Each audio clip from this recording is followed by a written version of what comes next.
Telencephalon, yes? Telencephalon. So this is telencephalon. At the stage of 3 brain vesicles, it is developed from prosencephalon, and at the stage of 5 brain vesicles, it is telencephalon. And so we said that into the telencephalon, cerebral hemispheres are included, as well as some structures of white matter which connect two cerebral hemispheres with each other. For example, corpus callosum, here we will see fornix that is not present here. So these structures. Topography of telencephalon. It occupies completely anterior cranial fossa. Yes, in the anterior cranial fossa, frontal lobes are located. Then middle cranial fossa for temporal lobes, and occipital lobes, they are located in cranial wall, not in the cranial fossa, because it is located above the groove for transverse sinus, so in two superior fovea. You have to be able to syncope is clear, yes, like it surrounds all the other structures of the brain, like around diencephalon, and below occipital lobes of cerebral hemispheres, there are cerebellar hemispheres, so that is a syncope.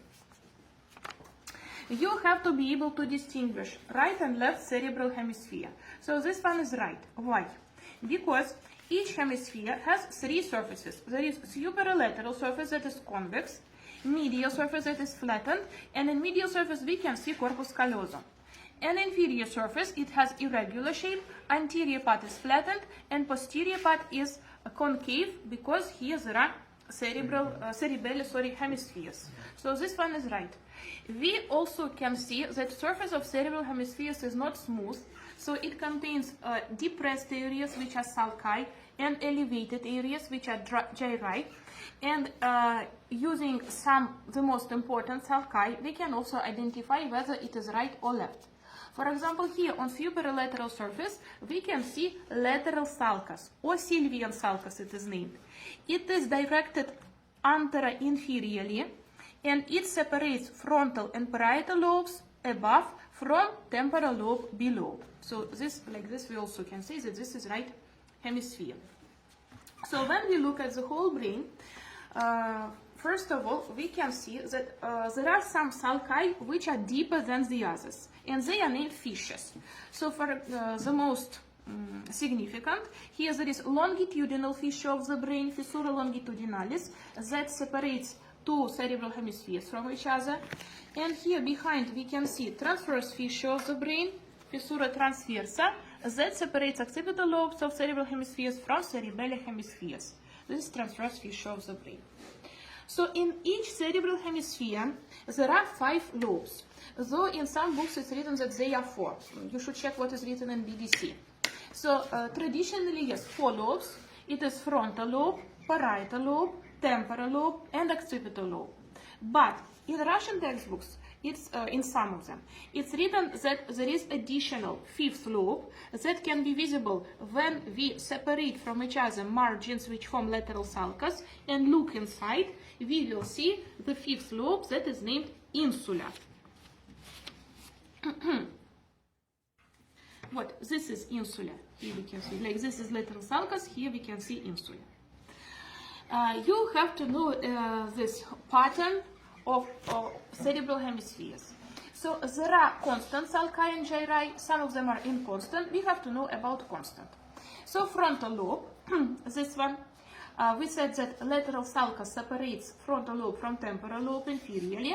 And here behind there is central sulcus, sulcus centralis, that separates frontal lobe from parietal lobe posteriorly. This is sulcus centralis. So that is it. Frontal lobe. Here in the frontal lobe, in front of central sulcus, there is precentral gyrus, gyrus precentralis. And in front of precentral gyrus, there is precentral sulcus, sulcus precentralis. Anteriorly from precentral sulcus, 2 more sulci pass. It is superior frontal sulcus, sulcus frontalis superior, and inferior frontal sulcus, sulcus frontalis inferior. And these 2 sulci, they separate this substance, part of frontal lobe in superolateral surface, into 3 more gyri: superior frontal gyrus, middle frontal gyrus, and inferior frontal gyrus. That's it. It's what we can see on medial on superolateral surface. On medial surface of frontal lobe, we can see that right above corpus callosum, there is groove of corpus callosum, and it continues from frontal lobe to parietal and even to the occipital. Yes, this sulcus corporis callosi. Above it, there is cingulate gyrus, gyrus cinguli. Above there is cingulate sulcus, which continues to marginal part, pars marginalis. This one. Okay, this is what we can see. And below, above it, we can see upper medial surface of superior frontal gyrus. Then if we look at the inferior surface of frontal lobe, we can see that in the most medially, there is straight gyrus, gyrus rectus. Medially, there is gyrus rectus.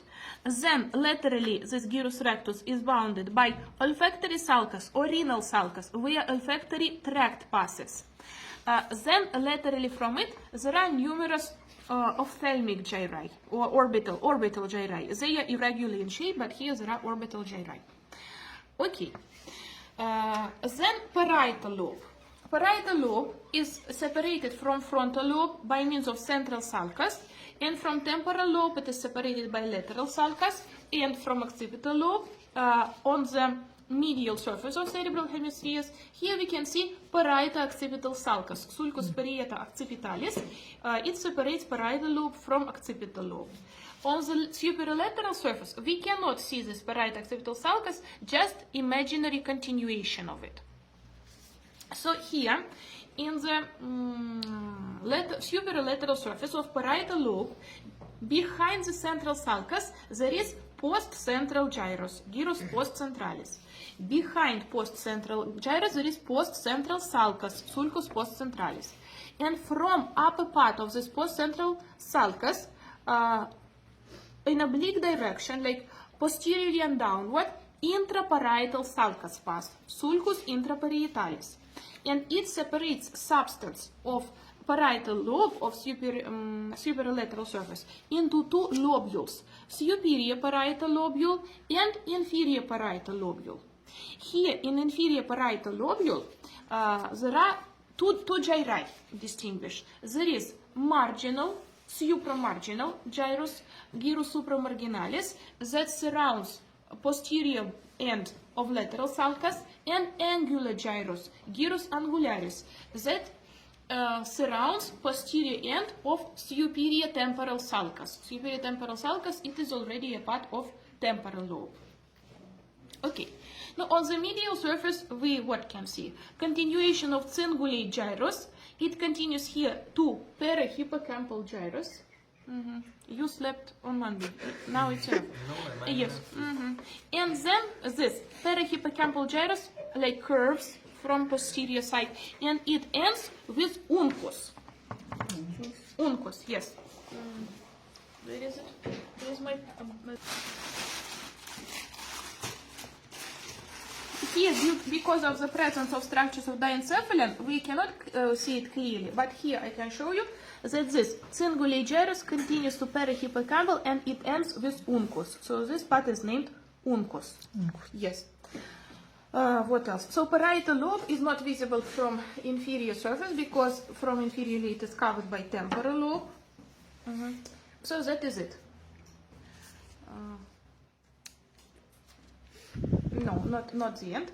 Also, yes, we said this cingulate sulcus, yes, ends with marginal part, pars marginalis, and here between this marginal part of cingulate sulcus and parieto-occipital sulcus, this part is named cuneus. Cuneus. No, not cuneus, precuneus, I'm sorry. Cuneus is here in the occipital lobe, yes. And this pars marginalis of cingulate sulcus, it separates from each other upper part of postcentral gyrus from upper part of pericentral gyrus. And they together here form paracentral lobule, lobulus paracentralis. Okay. Then temporal lobe. Temporal lobe is separated from parietal and frontal by means of lateral sulcus, and between temporal and occipital lobes there is no clear boundary. Many gyri of temporal lobe just continue into occipital lobe and vice versa. So here on the superolateral surface, we can see two sulci, superior and inferior temporal sulci. They separate the substance into three gyri: superior temporal gyrus, middle temporal gyrus, and inferior temporal gyrus. Inferior temporal gyrus is visible from inferior surface also. Medially from inferior temporal gyrus, there is collateral sulcus, sulcus collateralis. Here, no, I think this is collateral sulcus, sulcus, this you will check. And here there are two more gyri, lateral occipitotemporal gyrus and medial occipitotemporal gyrus. Or maybe it is collateral. You will check. Yes. Okay. Then in the occipital lobe, on superolateral surface, all the gyri, they are inconstant. There are just numerous occipital gyri, so very different pattern in different people. And here in the medial surface, on the medial surface, we can see parietal occipital sulcus, and this region below parietal occipital sulcus is known as cuneus. Due to its cuneiform shape, yes, this is pre-cuneus, so in front of cuneus, and this is cuneus. And in the middle of cuneus, we can see calcarine sulcus, sulcus calcarinus. This is cortical, this we will see later, yes, here there is cortical center of vision. And on the inferior surface, we can see continuations of lateral and medial occipitotemporal gyri. So why do we need to know this in such details? Because here, gray matter is presented by cortex and nuclei, yes? Cortex has more complicated structures than cortex of cerebellum. It has 6 layers. What are they? We discussed at the lecture on Monday. Yes, are you recording? I have stopped there. During which you were sleeping, that's why you will read it in the book yourself. And so each part of cortex is actually responsible for different functions. Yes, we discussed it also.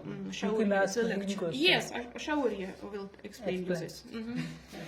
Yes. What you have learned in the last day? You were absent in that class, so you can't ask me. So, explain me now. After the lesson. After the lesson, he will explain everything. Yes. Maybe if he didn't know, can Akash explain? And because he didn't. Akash cannot also explain because he skipped my lecture. Okay, if he skipped, then give him a throat. Yes, Hey. yes, You do like that. Lecture. But if you skip my lecture on Monday, yes, I will give you a trouble card. Yes, But On Monday, yes. Next Monday. It will Ma'am, Yes, I ma'am. can attend today now. You have a class of lecture with the doctor, dentistry group. No, it will be next week. You can attend next Monday with them. But the next time will give Dr. Irina, not you. No, it's me. Now it's me. I know. Akash One lecture is with- this today. 1 week here and No. 1 week. You may come, yes, with dentistry or with second part of You will general teach medicine. them the Telencephalon Yes. part. Okay. Okay, what did I say? That different parts of cortex, they are responsible for different functions. And such a distribution of functions was studied by neuroanatomist Brodmann, yes, and these areas are known as Brodmann areas. He's also Russian. Yes, and they are clearly described in BDC, so in all these Indian textbooks, they are given in details. Actually, we are not interested in numbers, but you study it, you will need it for FMG, for all of these exams, yes. We are interested in functions more. So, for example, cortex of precentral gyrus, it is the main somatomotor area, or primary motor cortex. So, from here, all pyramidal tracts start. From the 5th layer of cortex that is presented by giant pyramid cells or PET cells, corticospinal, corticonuclear, corticopontine tracts, all of them start from here. And distribution of cells from which fibers start is known as motor homunculus here. Like this homunculus, this small human homunculus, yes, it lies here upside down, this projection of these areas. For example, fibers which move to head and neck, they start from lower 1/3 of this precentral gyrus And fibers which move to upper limbs, they start from middle 1/3. And fibers which move to lower limbs, lower parts of the body, they start from upper 1/3. Postcentral gyrus is known as the main somatosensory area or primary sensory cortex. All ascending tracts conscious, yes, spinothalamic, bulbothalamic, of general sensation, they end here on the fourth layer of cerebral cortex. And the arrangement is the same. And at the lecture we also discussed that some regions of our body, they have larger representations than the other, because some regions, they are more sensitive. Some regions are better mobile than the others. For example, for the hand, there is a very big area for representation. For the leg, it's not that much big. Yes, so and this distribution is known as sensory homunculus. Actually, all the centers in the cortex are divided into two big groups: projectional and association. Projectional centers are those which exist in the cortex of a newborn. So from the very birth, even in the fetal period, they are formed, and by the moment of birth, they all are present. They are named projectional because they are directly connected with lower parts of brain by conducting tracts. So this primary motor cortex, primary sensory cortex, these are projectional centers. There is projectional center of hearing or primary auditory cortex. It is located here in superior temporal gyrus. There are hersious gyri, small, and this is primary auditory cortex. Primary visual cortex is located here in calcarine sulcus, yes, in the occipital lobe. Cortical center of olfaction, also primary, is located, and taste together, is located in uncus and in perihippocampal gyrus. Not in the frontal lobe? No, for olfaction over here it's in uncus. It was written like olfaction region will be present in the frontal lobe now. In frontal lobe, I think there is secondary cortex. Oh, I mean, we are about the primary cortex. Now primary, yes. For the child one. Yes, yes. Okay. Yes, I think primary. Okay, and association centers are those which are formed, which are developed after human acquires any skill. So they do not exist from the birth. Yes, they form later. So if person learns to do something, this center is formed. If person till the very end of his life, till his death, still cannot do it, then it's not formed. For example, when child learns to speak, then here, in the posterior 1/3 of inferior frontal gyrus, Broca's area is formed, or central of verbal speech. Why is it located here? Association centers, they do not directly connect with lower parts of brain, but they are connected with corresponding projectional centers. So through corresponding projectional centers. When we speak, muscles of our face, of our head work, yes? So projectional center for this is located in lower 1/3 of precentral gyrus, yes? So due to anatomic proximity, this Broca's area is formed in posterior 1/3 of inferior frontal gyrus. When person learns to write, here in posterior 1/3 of middle frontal gyrus, center of written speech is formed. Again, why here? Because fibers, motor fibers, which go to upper limbs, they start from middle 1/3 of precentral gyrus, yes? So very close to each other. Here, in the posterior 1/3 of superior temporal gyrus, secondary auditory cortex is formed. It is Wernicke's area. When person learns to comprehend the speech, yes, Wernicke's area. Like usually, child first learns to understand what, as the other people say, yes, and then only to speak.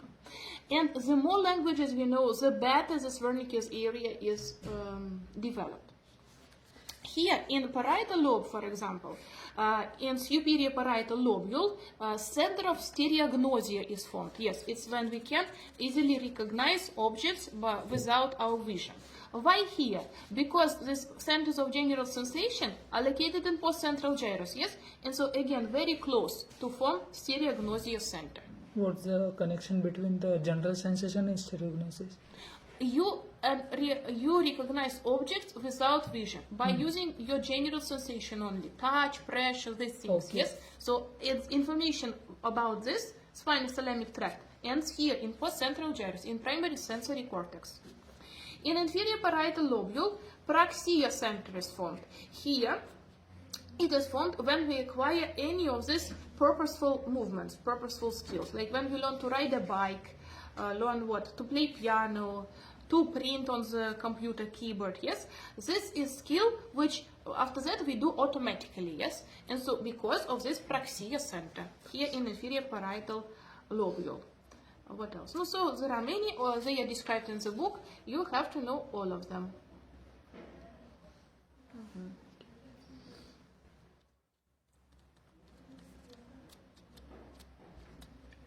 There is special center to recognize faces. Now I don't remember where it is located. Like recently I also started to watch the movie, and when this center is damaged, person suffers from prosopagnosia. Prosopo means face. Gnosia are like negative prefix. Gnosis, recognize. Yes. So prosopagnosia is a disease when person cannot recognize faces of even very familiar to him people. No, there is. No, you will find where it is located. Now I don't remember. Okay, somewhere in temporal lobe, I guess. Yes. Okay, so you have, when you describe, as the next lesson, when you describe each lobe, yes, you have first tell boundaries, then you should tell about each of the gyri, gyrus and sulcus, which is present here, and also localization of centers in cortex of this particular lobe. You have to know. So this for the next lesson about this external structure. What? Yes. Like in the layer, Uh-huh. in the fourth layer, fifth layer, we have to describe. Of course. Okay. Yes. What else?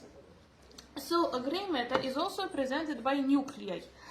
They are not nuclei, nuclei, and they are known as basal ganglia or basal nuclei. So ganglia is certainly wrong name for that. These are basal nuclei, and they are four. There is caudate nucleus, lentiform nucleus, claustrum, and inside the temporal lobe there is amygdaloid body or amygdaloid complex. So here we can see this is like a superior aspect. Yes, we are like looking upward. Yes. So here we can see this is caudate nucleus. Here thalamus, I told you, this is lentiform nucleus. Then laterally, like very small plate of claustrum, and amygdaloid body we cannot see here. If we look at this preparation, this is frontal section. Yes, and here we can see this is thalamus. Thalamus we are not interested. But caudate nucleus, this one caudate nucleus, this is lentiform nucleus, here we can see very clearly, very good preparation, lentiform nucleus. And laterally there is very small plate, yes, of claustrum. So what is the function? These are nuclei which start regulate functioning of extrapyramidal system. Lentiform nucleus consists of two parts. There is medial part is named globus pallidus, pale globe, yes, and lateral part is named putamen, eggshell if to translate it from Latin. So they together with caudate nucleus, they form stria pallida system. So this caudate nucleus together with putamen forms corpus striatum, and this pale globe, globus pallidus. Globus pallidus, why is it named pale globe? Because it's lighter in color. It is comparatively more Asian structure. It contains less neuron bodies, and it has activatory effect onto any movement. This caudate nucleus and putamen, they have inhibitory effect. So together they regulate muscle tone, extrapyramidal system. So function of claustrum is still unknown, yes, and the amygdaloid body that is located here inside the temporal lobe, it is responsible for our emotional behavior, for fear and aggression. Amygdaloid complex, it is a group of nuclei that is located inside the temporal lobe. So it was gray matter. White matter is presented by three types of fibers. Association fibers, commissural fibers, and projectional fibers. So first group is association fibers. These are fibers which connect cortex within one hemisphere. So these fibers do not leave hemisphere. They can connect adjacent gyri, and they are short association fibers than OU fibers. They can connect different lobes, then they are long association fibers. So examples of long association fibers, here we cannot see it because everything is covered by cortex. Just I can tell you where it approximately passes. So there is superior longitudinal fasciculus that connects cortex or frontal lobe with occipital lobe. There is inferior longitudinal fasciculus that connects temporal lobe with frontal lobe. There is uncinate fasciculus that connects parietal lobe from uncus. It goes to the temporal lobe here. Inferior longitudinal. Yes, there is cingulum also, cingulum, that goes from frontal lobe to the parietal lobe. So these are long association fibers. Commissural fibers is the second type of fibers. These are fibers which connect two hemispheres with each other. The largest structure that is formed by commissural fibers, this is corpus callosum. Corpus callosum. There are the others, such as anterior commissure, yes, posterior commissure, but posterior commissure, it is a part of midbrain, not cerebral hemispheres. Habenular commissure, and this posterior commissure doesn't connect with each other two hemispheres. It connects with each other two halves of the midbrain, yes. Habenular commissure, two halves of diencephalon. So about corpus callosum, yes, fornix also. Fornix is presented by both projectional and commissural fibers. Yes, here we can see it, for example. Here we can see also this is fornix. Yes. So about corpus callosum, we should say that it has four parts. Anterior part is rostrum, then this curve is named genu or knee, then trunk or body, and then splenium. Fibers which pass through corpus callosum, they after that, laterally when they move, they radiate and they form radiation of corpus callosum, radiatio corporis callosi.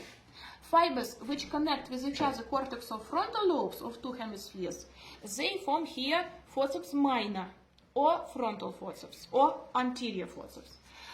Fibers which connect with each other cortex of occipital lobes, they form here forceps major or posterior or occipital forceps.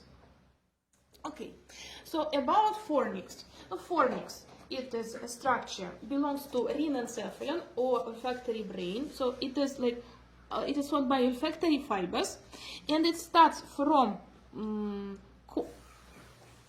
crus. Yes, crus or fornix. It starts at the region of perihippocampal gyrus, moves upward, continues to the body of fornix. Body we also can see here, and then it ends with colons. Colons. Which part of fornix forms anterior wall of third ventricle? It's not written like that part. It's No, written it's- like only the fornix and the corpus callosum. No, I think crus or colons. I don't exactly Maybe the remember. cruise.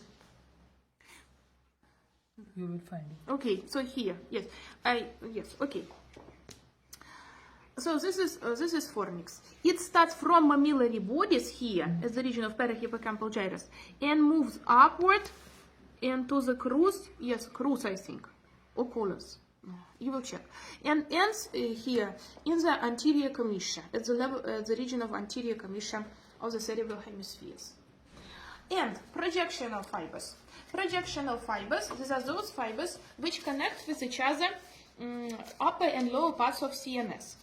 And this structure that is formed by projectional fibers is known as internal capsule, capsula interna.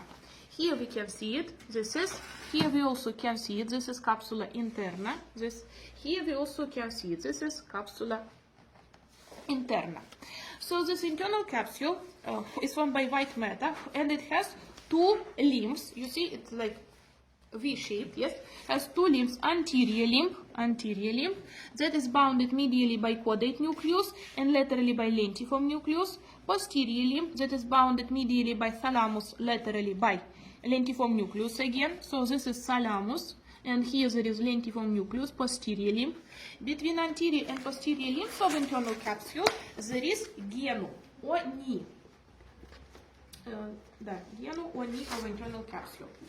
Of internal capsule or corpus callosum? Internal capsule. But you said the Corpus corpus callosum also has genu, but this is Okay. different things. So through each of these parts, anterior limb, posterior limb, conducting tracts pass. Through anterior limb, fibers which start from frontal lobe, frontothalamic tract, frontopontine tract, frontorubral tract passes. Then through the knee of internal capsule, corticonuclear tract pass. And through posterior limb, it is corticospinal tract, then occipital temporoparietal-pontine tract, thalamocortical, auditory, and optic tract. And then all of them, they move upward and downward. Anyway, they radiate above the internal capsule, yes, and they form corona radiata, radiate crown. And then they distribute to corresponding regions of cortex where they are going. Ma'am, coronal radiator present in the thalamus region now? No, above the thalamus, yes. Okay, above the thalamus. When which are internal capsule, when it goes upward, passes the thalamus, above the thalamus, this coronal radiator is formed. and they are connected to the cerebral cortex area. Yes. Okay. Okay. What I forgot to tell you that here, between lentiform nucleus and claustrum, there is external capsule, capsula externa, it's also white matter. Between claustrum and cortex of insula, there is extreme capsule, capsula extrema. These are also fibers of association fibers. Okay. Caudate nucleus, this basal nucleus, is named caudate. Cauda means tail, because here we actually can see only head of caudate nucleus. It has also what? Head of caudate nucleus, like below section passes, yes? After that, body and tail. So cavity of cerebral hemispheres, they are two. They are lateral ventricles. I don't know why, but left ventricle is the first ventricle and right ventricle is the second. I don't know why it is considered like that. So it has, each lateral ventricle has four parts. There is central part that is inside the parietal lobe, this is anatomic position. There is anterior horn inside the frontal lobe, inferior horn in the temporal lobe, posterior horn in the occipital lobe. Yes. You have to know how each of these parts is formed, by which structure. So central part, it has, like, it looks like a fissure, and it has inferior wall and superior wall. Inferior wall is formed by dorsal surface of thalamus. This is dorsal surface. This is dorsal surface of thalamus also. Like this is, we are looking superior aspect, yes? It's like that must be together, yes? So this is thalamus. And laterally from thalamus, there are stria terminalis, and stria terminalis separate thalamus from body of caudate nucleus. So this is floor. Roof is formed by fibers of corpus callosum here. Then anterior horn is formed laterally by head of caudate nucleus, medially by septum pellucidum. This is between body of fornix and corpus callosum, anterior part. Septum pellucidum is stretched, yes? So this is medial wall of anterior horn of corpus callosum. And laterally, or superlaterally, there are again fibers of corpus callosum and also minor forceps. Then, here in the inferior horn, we see one structure that is named fimbria hippocampi. So this structure resembles a seahorse. Yes, seahorse. Seahorse. Does anybody understand what is this? This animal, yes? So it looks like seahorse. And these are like fimbria, and then it continues upward. So this hippocampus, this structure, is formed by like impression that is formed by hippocampal sulcus. If you said here there is what? Yes, now I got it. What? The perihippocampal gyrus continues to uncus, yes? And here this is hippocampal sulcus. This is collateral sulcus. So this hippocampal sulcus, here it is like impression, and here from side of lateral it is elevation. That's how it is formed. Laterally from this fimbria hippocampi there is collateral eminence. Collateral eminence that is formed by collateral sulcus. So this is collateral sulcus. And superlateral wall of the inferior horn of lateral ventricle is formed by white matter of temporal lobe. And here, yes, inferiorly there is fimbria hippocampi and collateral eminence. Okay. And posterior horn. On the lateral wall of posterior horn, there are two, also medial wall of posterior horn, there are two elevations. Superior one is known as calcar avis. Calcar avis. It is formed by impression of calcarine sulcus. Calcarine sulcus here. And inferior one is known collateral trigone. By collateral sulcus it is formed here. And also superlaterally, this is white matter. Occipital lobe. Of occipital lobe, yes, of occipital lobe. You have to know the structure of each of parts of lateral ventricles. Choroid plexus is also present here in lateral ventricles. So it enters through interventricular foramen, or Monroe foramen. It enters central part and then it goes to the inferior horn also. Somewhere it's also written that it goes to posterior horn, I think. So this you have to read, because in different books different information is given.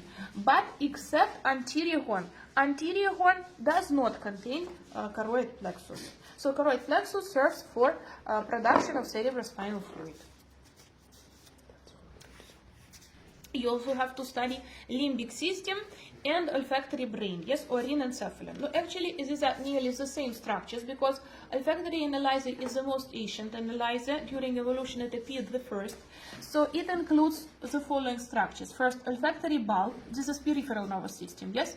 Then olfactory tract, olfactory trigone, and then this olfactory trigone fibers from olfactory trigone, they enter the brain through anterior perforated substance. And then cingulate, and then they move along cingulate gyrus, perihippocampal gyrus, and uncus. Mammillary bodies also belong to Telencephalon. So all fornix, all the structures which contain fibers or centers for olfaction, they belong to Telencephalon. Limbic system includes nearly the same structures. Also, in addition, it also contains this amygdaloid body, or amygdaloid complex, because it also reflects our emotions. It affects our emotions. So, yes, limbic system is responsible for our mood also. Yes, so that's why smelling, olfaction, and mood, they are associated with each other. So that's what you have to study for the next lesson. Any questions? Ma'am, Yeah. but I studied somewhere that hippocampus and amygdala are same.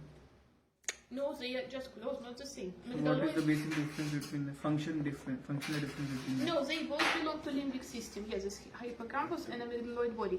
But amygdaloid body, this group of nuclei, and hippocampus, it is just a structure that is formed like it contains white matter. White matter. Yes. There are tracts along this white matter pass, tracts pass.